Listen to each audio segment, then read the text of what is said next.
Welcome back to another episode of the Point of Attack show here on the Right Way Sports Network YouTube channel. I am your host, Thomas Stapleton, joined as always by my co-host, Pranav Sriraman. Today we've got a very simple topic. We're going to be talking about the Atlanta Hawks, who have just fallen to ninth in the Eastern Conference, are 3-7 in their last 10 games. And this is a team that came in the season, they traded for DeJounte Murray. Expectations were higher. Some people thought this team could, make some real noise in the East, and they look like they're going to struggle to even make it to the playoffs. The path to them making the playoffs is not clear at this point in time. There's clear holes in this roster. I'm going to kick it to Pranav to start this off first, but I guess we're just going to kind of start the dialogue of what's really going on in Atlanta. Yeah, there's certainly peril in the peach tree, as they like to call it. Let's start off with this offseason. The Hawks were a good play. I wouldn't even say they were a good playing team. They were like not even the 8th seed, I believe. They beat the Cavs, they beat the Nets, and they made it to the playoffs. Did they beat the Nets? No. The Nets beat the Cavs, and then they beat the Cavs. They beat the Cavs to make it to the playoffs, and then they lost in embarrassing fashion to the Miami Heat. Trae Young had an abysmal series, one of the worst series we've seen from a star to superstar level player in forever. And so that's the starting point. The Hawks at that point were like, we need to get better as a team. We need to maximize this window with Trae Young. And so what do? They basically give up their entire future, 3 first-round picks for DeJounte Murray. And the problem starts there. That's an overpay. And to me, I'm starting to really reevaluate the way I look at these big pick package trades. Unless a player is decently young, like a Donovan Mitchell, and they've already proven it on the biggest stage, like Donovan Mitchell, that's when you make the big pick package trade, or you need to be right there, like on the ball for a championship. You need to be knocking the door. And we've seen teams that are knocking the door for a championship, the Clippers, for instance, the Brooklyn Nets, those trades not pan out the way they expected it to. And the Milwaukee Bucks traded for Drew Holiday. The Lakers traded for Anthony Davis. Those worked out for them. But even then, in the Milwaukee Bucks case, things had to go perfectly for them to win that championship in 2021. And so you really start to reevaluate the way you're looking at these trades. Even for the teams that are right there for a championship, it doesn't always work out. And so when you're a team that's not like that, and I was a big fan of the Timberwolves trading for Gobert, I might have to reevaluate my stance on that. But I was never a big fan of the Atlanta Hawks trading for DeJounte Murray. I've never viewed Murray as a caliber of player which you mortgage 3 first-round picks for. And it's not really going to take you to that next championship level. And it's not going to maximize this window to the best of its ability. I don't think you can build a championship roster at this point, devoting so much resources to this Trae DeJounte backcourt, and you can't really fill out the rest of the roster. And so that's kind of where I stand. I think that when you traded for DeJounte in the hope that you can maximize your team, you actually put a cap on it. You put a cap on it for right now with what you could do because you limit your assets, and you put a cap on it long term as you've already devoted so much. And this duo can only go so far. Yeah, I pretty much echo everything you're saying, but I think the biggest thing is not only has the fit been a little wonky on the court, but also like both of these guys statistically have been pretty underwhelming. And I think we'll get to that more with Trae in a minute, but DeJounte has been just kind of fine this year. 21 points per game, 54 true shooting, 6 assists per game. You see nights where he goes off, but I've never really been, even last year where he was an all-star and probably a somewhat deserved all-star. I was never really super moved watching him play. I can't really explain it, but I never thought, kind of similar to your thoughts, I never thought he was someone you should have given up 3 first-round picks for. I don't even know if I would have given up 2. I think DeJounte is a good player. I think he's a good floor raiser, but I think the hope was that he was going to maximize the ceiling of this team, and I don't really think he is doing that for this current roster. On top of the fact that not only are their top 2 players underperforming, but the rest of their supporting cast has been decently poor. I mean, there's a few bright spots with this team, but you look at someone like Kevin Herter, who they traded away this offseason for basically nothing, who's having an unbelievable season for the Sacramento Kings now. I don't know. The rest of this roster hasn't really been great. I don't really like. On top of this, Shaw's not playing well. All the other players really aren't playing that well outside of Clint Chamberlain, who is the only reason this defense. Clint Capella, who is the only reason that this team is actually a somewhat competent defensive team. Because without him, they would be a total mess on both ends of the floor. Shout out Flizzop on Twitter for the Clint Chamberlain nickname, by the way. Yeah, Clint. I totally said that like unironically.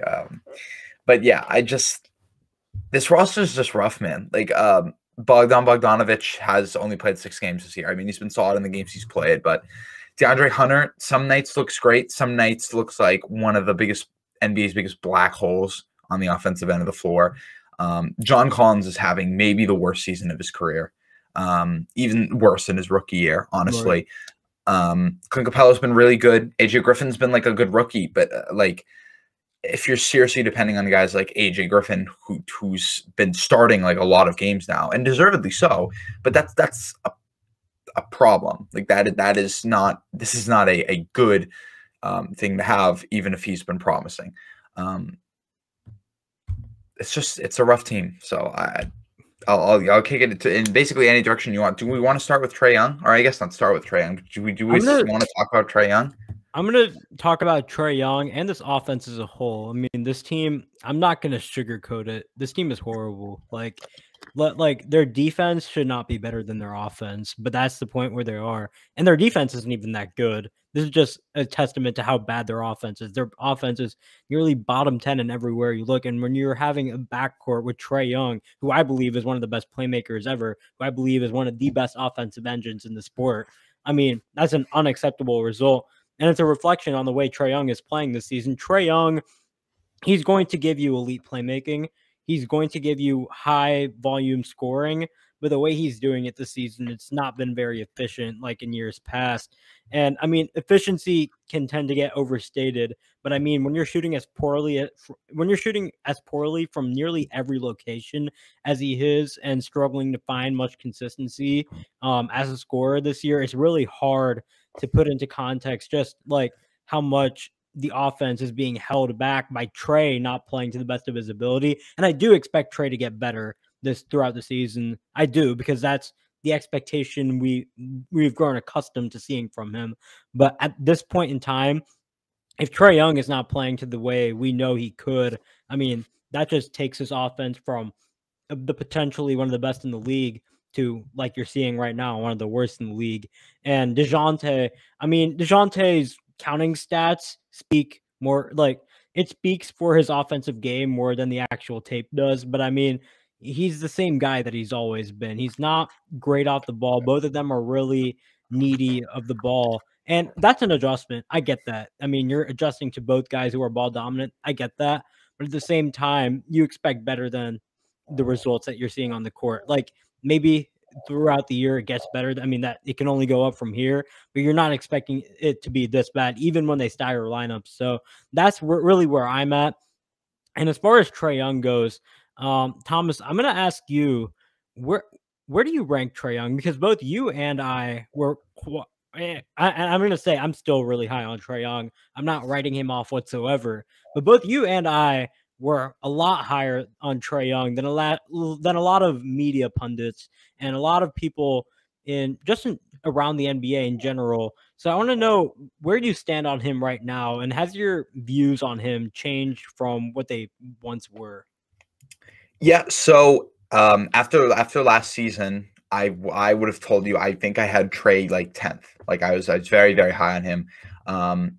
And I just want to, before we get into this, I was looking up his stats. He's shooting 54% at the rim and 29% from three. Like that, there's no excuse for how absolutely abysmal that is. And he's shooting 7 threes a game. But I just wanted to state that before the way, because that's how bad his offensive production has been. But I mean, This is tough, but are we talking like, is he still top 15? Like, I think obviously we can get like a bunch of guys out of the way, like Giannis, Steph, Jokic, Luka, Durant, Tatum, Joel Embiid, Anthony Davis, Ja, Booker, LeBron, Shea. I think Shea's better at this point. Shea's Donovan Mitchell, Donovan Mitchell, Zion. Zion. Are you taking Siakam over him? With the way Siakam's been playing, it's hard not to take him over him. And Dame. Dame, 16. Jimmy Butler? I know. That's kind of where I'm on the fence. It depends. But yeah, we could put Jimmy over him. Jimmy's having like, I feel like now it's getting to the point where Jimmy Butler's like kind of boring, but he's still having like a really, really good scoring season, and he's one of the best non-big defenders in basketball. So that's 17. Right. I would have put 10 guys over him last year, and now I would say I don't really rank Kawhi anymore. No, I don't. He's such a tough evaluation. I'm not even including him in this. And like, I want to say, and it's not fair to Trey if he's playing and he's playing bad, but the other dude isn't even playing. Like, yeah, I like healthy Kawhi is better, but does healthy Kawhi even exist anymore? Like, is that even a thing? Kyrie, are you taking Kyrie? No, are you taking Paul George? I would take neither of them over Trey. I don't think I'm going to take Paul George, although I did think about Paul George more than I thought about Kyrie. Yeah, and I'm also taking Trey over LeBron, but that's just me. Yeah, actually, that's a tough one. I can get behind it. That's a tough one. It is a tough one. Yeah, I don't know that Heat series, like, really, like, ever since the Heat series, he has been absolutely atrocious. Just and he's had beautiful games this season, like the one against the Rockets, but like that's against the Rockets, and they still ended up losing. Like, yeah, like, and what's crazy is that like Trey, not last year versus the Heat, but the year before that, had a really, really good playoff run. Like, was genuinely really, really good. It was to the point where they could have made the finals had he not got hurt. Exactly. And that's why, like, even after the Heat series where people were starting to like lower him in their rankings because of the playoff stuff, I was just like, listen, this guy had 3 great playoff series and 1 bad one. And obviously we can't excuse the bad one, but I'm also gonna judge the other 3 series we saw where he was very, very good. And I'm gonna give him the benefit of a doubt that maybe it was just a tough series, physical defense, something he's not really used to, but he's played well in the past. But it's just that type of inefficient play has carried on to the season. That's why he's shooting 54% at the rim and 29% from 3. He is the worst high volume 3-point shooter in the NBA right now. And he has to be one of the worst finishers in basketball right now. Like, maybe outside of like Fred VanVleet and LaMelo, but outside of those two, like, I don't really think there's been anyone worse when it comes to finishing at the rim.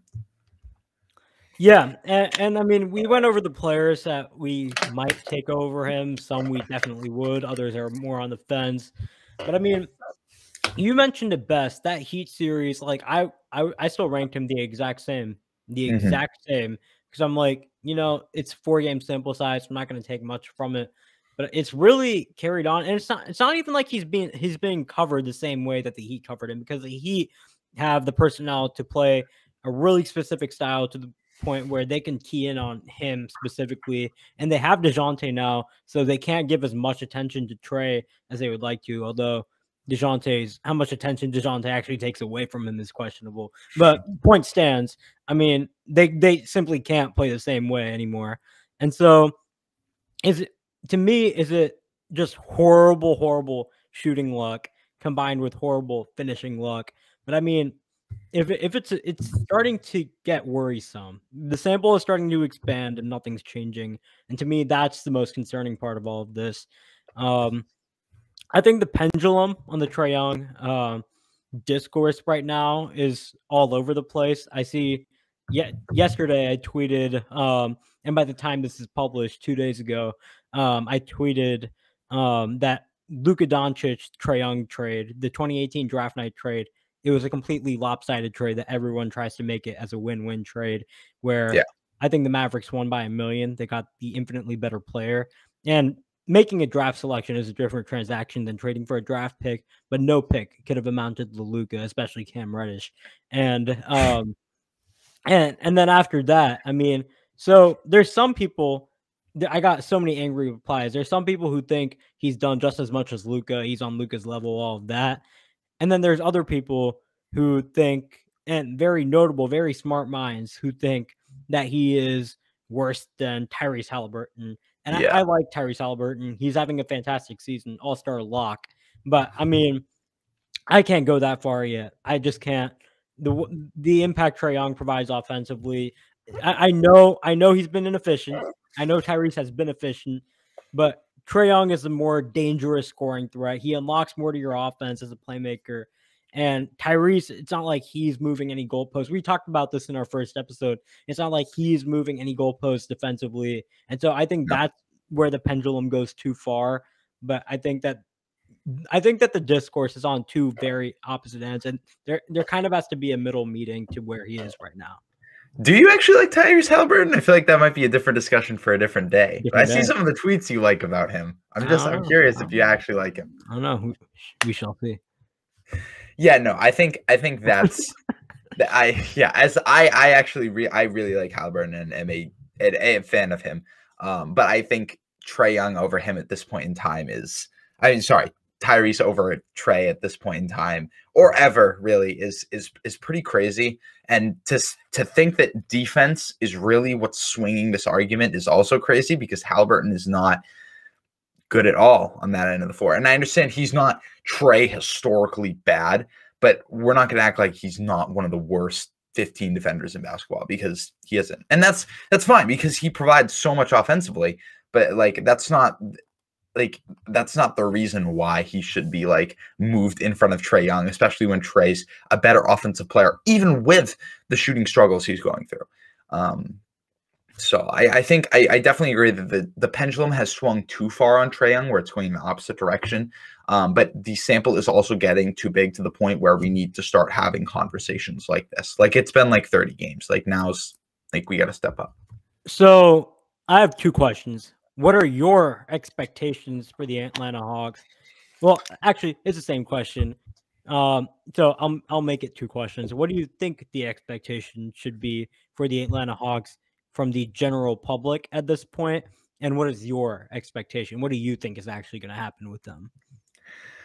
I think the general expectation of this team should be to be like on the fringe of being a like locked in playoff team to like one of the best playing teams. So basically like 6 to 8. That's what I think the expectation should be for this team. I don't think they're ever going to surpass Celtics, Bucks, Cavs. The Nets have looked really, really good lately. The 76ers full strength are obviously better. But right now the Knicks are in 6th.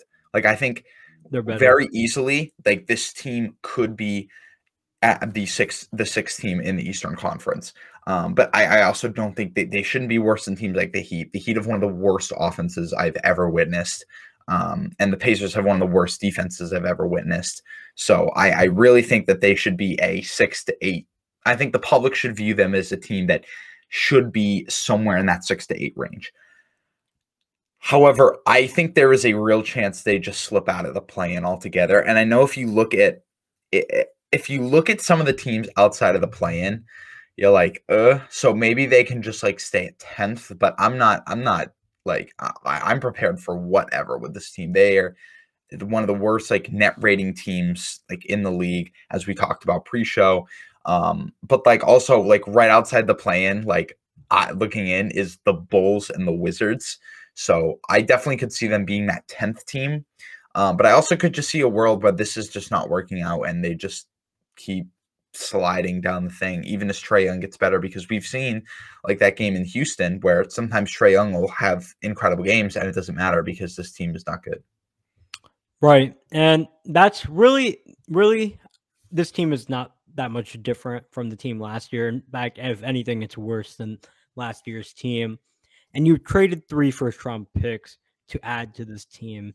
And so, I mean, like they're going to get better. I mean, you can only go up from here. I believe that they're going to get better, but is it going to be that much better to the point where it's going to justify the moves you made this offseason in order to make your team better. To me, that's a resounding no, because I think they're going to be a pretty easy first round exit once again and for years to come. I just don't see a pathway that they could dethrone the Celtics, the Bucks, the Cavs. They're true powerhouses of the East. I just don't see a pathway for them doing that this year and moving forward. And so that's really where I stand on Atlanta right now and in the future. I think that they can get better this season, but they're not that great of a team. And long term, I just don't see a pathway for this era working out. Yep, I 100% agree. That's going to wrap up today's episode of the Point of Attack Show. Make sure to subscribe to the TWSN YouTube channel. Make sure to follow both of us on Twitter. Tomorrow, with the promotion of the show, we will also be announcing the winner to our giveaway. So that'll be very excited. If you haven't entered that already, this is kind of the last chance. Show comes out at 5 tomorrow, so make sure to get those entries in before 5 because we are going to pick a winner then. But yeah, we thank you guys for joining us as always, and we will see you. They're usually uploaded every Friday, so we will see you guys next Friday. Peace out. Peace.